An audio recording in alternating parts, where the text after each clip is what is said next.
Vindo aqui para mais um vídeo onde nós conversamos sobre informações, dicas, toques da nossa Bolsa de Valores nesse segmento que já chega ao vídeo de número 88 e que houve uma colocação dentro do canal, nos comentários, e esse ou essa é a razão principal porque é importante o seu comentário lá no final, porque no final a gente acaba trocando essa ideia e compartilhando informações que nos ajudam numa compreensão melhor sobre a Bolsa de Valores e no entendimento que nós temos a respeito da Bolsa de Valores. E tudo isso aí vai formando um conjunto de informações que nos ajudam na melhor tomada das nossas decisões. E quem fez um comentário que me pareceu muito interessante foi o Josildo Andrade. E veja que eu tinha feito um vídeo sobre a AES Brasil e apresentamos os resultados e não tinha nada sobre dividendos.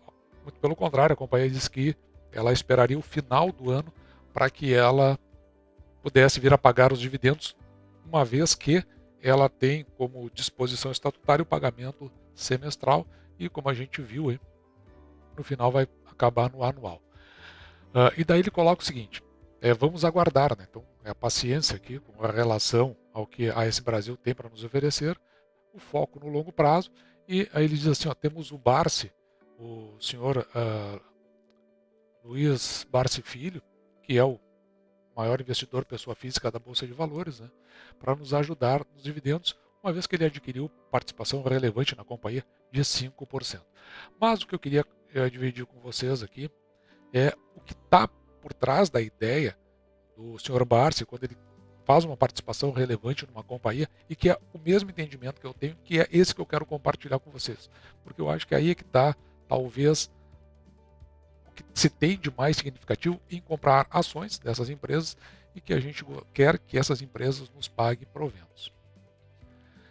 E dê uma olhada aqui no que diz o seu Barsi nesse podcast que ele participou. Você acha que é a melhor elétrica que tem? Ou... Não, eu acho que não é a melhor, é aquela que tem uma melhor perspectiva. Por exemplo, a questão de uns 40 dias passados, 30, 40 dias, alcancei a posição de 5% de participação em cima da AES Brasil. A AES Brasil passou por uma reformulação que eu interpretei ser, em termos de futuro, muito, muito favorável. Primeiro, ela possuía uma base acionária de, acho que 3 bilhões de ações. Possuía ações ordinárias, ações preferenciais. O que eles fizeram? Eles, primeiramente, mudaram o nome da empresa de AES Tietê, porque a AES Tietê dava a entender, dava a interpretar que ela era uma empresa cuja matriz energética era Rio Tietê. Certo? Então mudou para a AES Brasil, porque aí subentende-se que existam outras matrizes energéticas, que é o que ela tem feito. Investiu bastante e fez essa reformulação. Ela diminuiu a base acionária de 3 bilhões de alguma coisa para 600 milhões de ações. Cancelou a units e converteu todas as ações em ordinárias. Então o que acontece? Uma unit custava R$12, 12, 13 reais. E ela representava 5 ações, uma ordinária e 4 preferenciais. Com este procedimento de ter reduzido a quantidade de ações, convertido todas as ações para ordinárias, ela passou a ter, ao invés das 3, só um papel negociado, que é a ação ordinária. E essa ação ordinária hoje custa R$12. Só que ela passou a representar aquilo que era a unit. Então, quando você compra uma ação da AES Brasil, hoje, teoricamente, você estaria comprando 5 ações. Se ela custa 12, se divide por 5, dá um custo unitário, né? Então, o que acontece? A partir do momento que ela começar a gerar resultado em todos esses projetos que ela teve a oportunidade de adquirir, o rateio do resultado será sobre uma quantidade menor de ações. Então, há uma perspectiva futura, não digo para este ano, há uma perspectiva futura que ela venha a distribuir um dividendo muito bom a partir de 2024, 2025. Tá certo? E outra coisa também, ela é uma empresa que tem dentro de si um compromisso. O que é isso? O Santander é uma empresa que tem compromisso. Que compromisso? Pagar dividendo para a Espanha. Certo? O Banco do Brasil tem um compromisso de fazer o quê? Pagar dividendo para a Previ e para o Estado. A AES Brasil tem compromisso de pagar dividendo para a AES Corporation. Então ela vai pagar sempre um bom dividendo, enquanto ela estiver dando um resultado bom, tá correto? Que eu acredito, não vai demorar muito. Então o que nós vimos aí é uma questão de perspectiva em relação ao projeto que está acontecendo. E isso é verdade, porque o que ocorre? 5 ações foram transformadas em 1 e essa uma ação ela tem o preço de 12. Então se nós dividirmos esses em torno de R$ 12 mais ou menos, tá? Do 11,80 a última vez que eu vi. Se dividirmos isso por 5, então nós vamos ter um valor ali que vai ficar perto dos R$ 2 e um pouquinho, sendo que a AES Tietê lá atrás, com uma ação, ela valia em torno de R$ 3,50. Então significa que ela está barata em relação a ela mesma, em que pese ainda a gente tenha o aumento da base acionária por conta do que aconteceu com a companhia, do ponto de vista ela fez um follow-on e depois ela fez ainda um aumento de capital. Isso aí tudo aconteceu e nós escrevemos aqui no canal.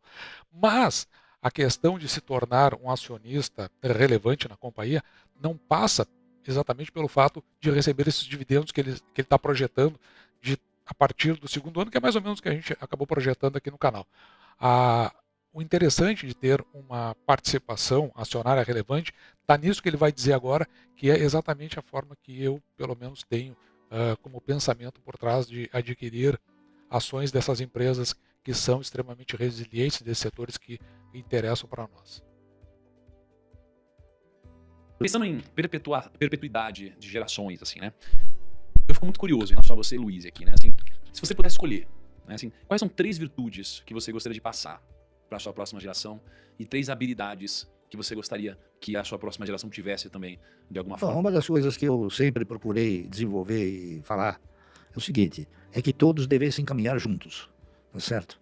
Porque, para mim, está mais do que provado que unidos eles teriam uma força muito maior, tá certo? Eu vou dizer por quê. Por exemplo, se você distribuir o patrimônio, você vai perder uma série de oportunidades. Então, por exemplo, quando ele está falando aqui em distribuir patrimônio, ele diz o seguinte: se um dia ele vir a faltar, o que acontece com os herdeiros, né? Que é a divisão. É exatamente nesse sentido que ele está se referindo. Com o patrimônio compactado, agora, a partir daqui a 2 anos, quando tiver a Assembleia, eu vou poder eleger um membro do Conselho da AES Brasil, né? A posição que eu tenho de Banco Mercantil do Brasil, que eu nunca falei para vocês, que é melhor do que o Bradesco, tá entendendo? Me permite ter uma posição no Conselho. A minha posição na Taurus me permite ter uma posição no Conselho. A minha posição na Paranapanema me permite ter uma posição no Conselho. E assim sucessivamente.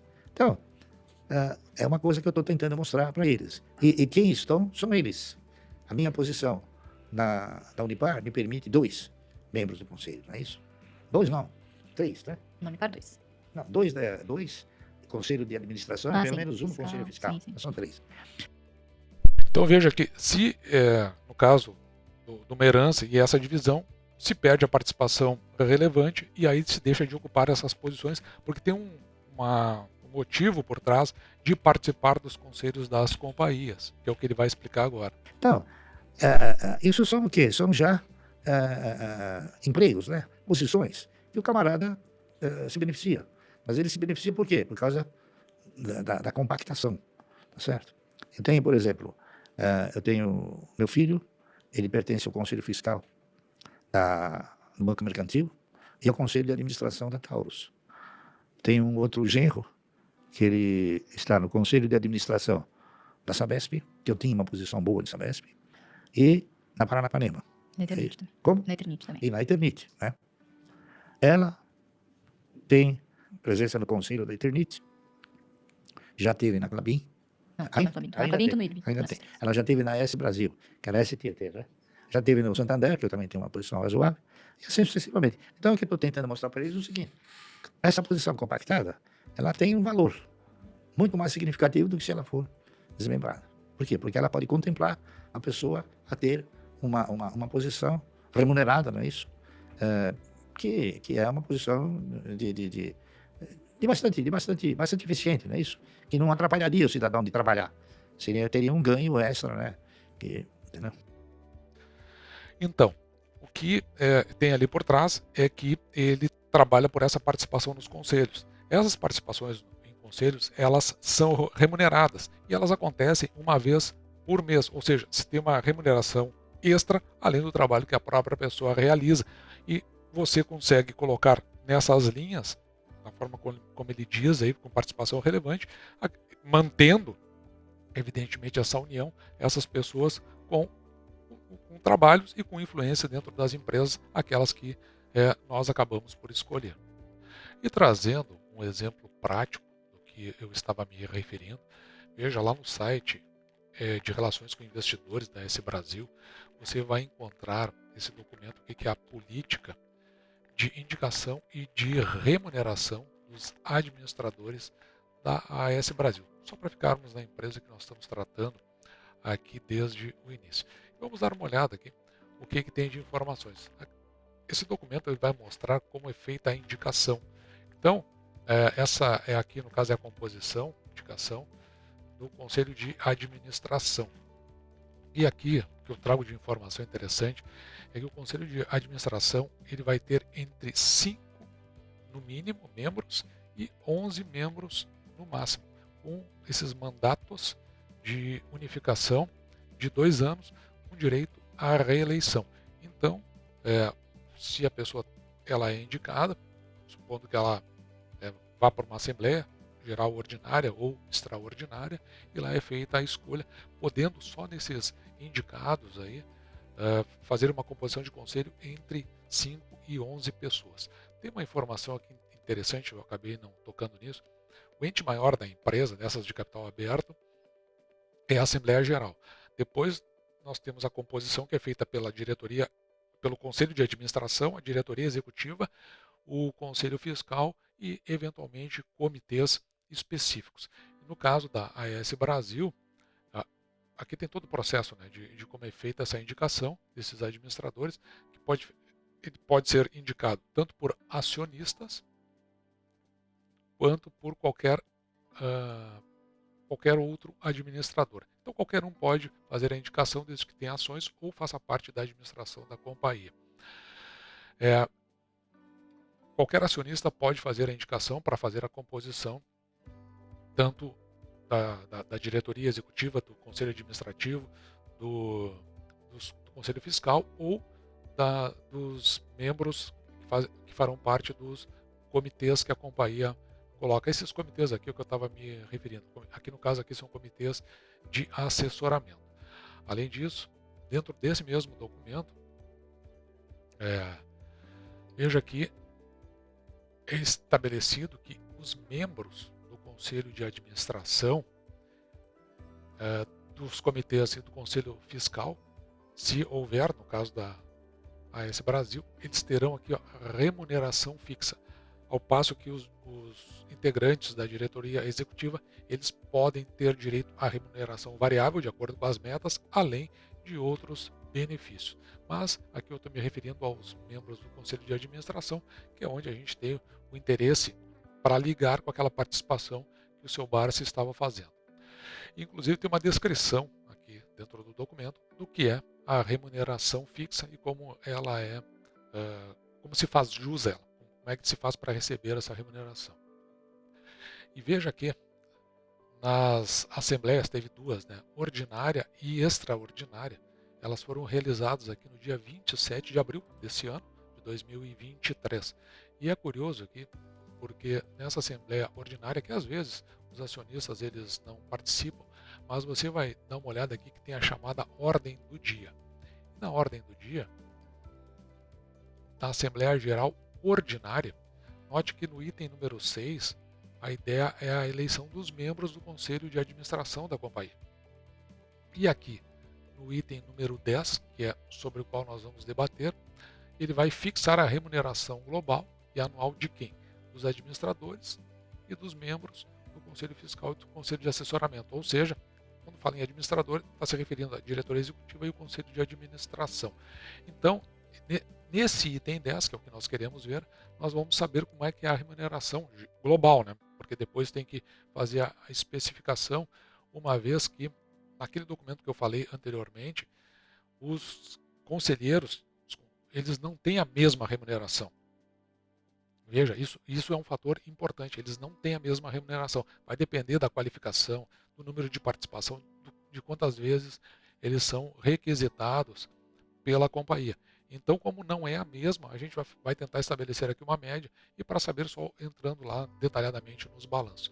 Então, no item 10, né, nós podemos verificar que foi aprovado, então, na Assembleia Geral Ordinária, por maioria dos votos dos acionistas, então não foi unanimidade, a fixação da remuneração global. Aqui é dos administradores, membros do Conselho Fiscal e Conselho de Assessoramento da companhia, em 16 milhões de reais.